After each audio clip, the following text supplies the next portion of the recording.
Hi everyone, SPLA Man is here sitting in my office. That's actually a picture of Mallorca, Spain, for those wondering at home. Anyways, what's happening in the world of Microsoft this week? Well, actually quite a bit. In certain areas of the world, SPLA is paused. That's right, I said paused.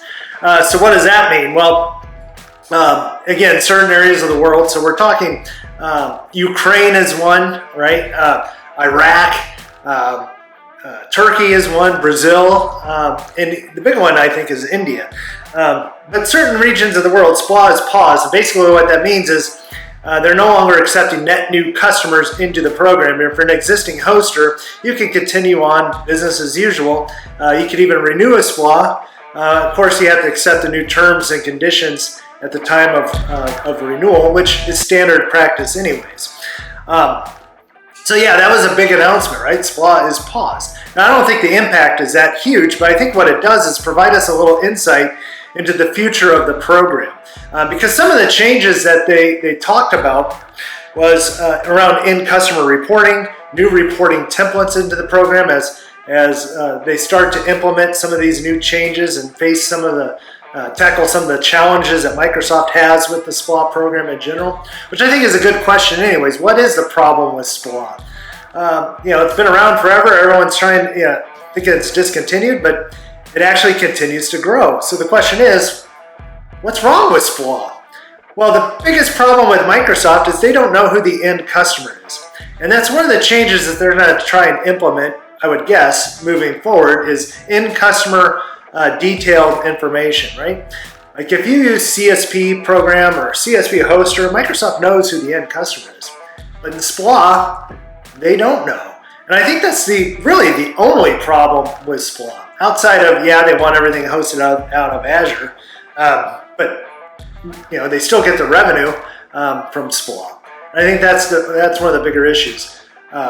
And I think that provides some insight to really what's going to happen in the SPLA program. I was talking to a hoster today quite large hoster, he's in Europe. He loves the SPLA program. He's an infrastructure provider. So he hosts Windows and SQL Server and RDS, and he has end customers bringing those licenses into his data center. And I mentioned this before in a previous video, but with all these changes at Microsoft, right? Even SPLA paused, right? Like, what are some things that you can do if you're not affected in these regions? Let's say you're in the US or UK or somewhere else in the world. What can you do now to prepare for these future changes that's happening in the SPLA program? Well, I think one is education. You have to educate yourself, right, on all of these new licensing changes. Second thing is you have to be able to communicate these changes to your customers because all of these changes, the flexible virtualization, the CSP hoster program, no changes to SPLA. It's all about the end customer. So helping them navigate the treacherous waters called Microsoft licensing will only put you in ahead of your competition. The third is I would get a SAM practice in place now, right? You use Octopus Cloud to actually monitor what's happening inside your data center. Because if you don't know what's installed in your data center now, how can you even think about moving to someone else's if you wanted to look at Azure or look at AWS?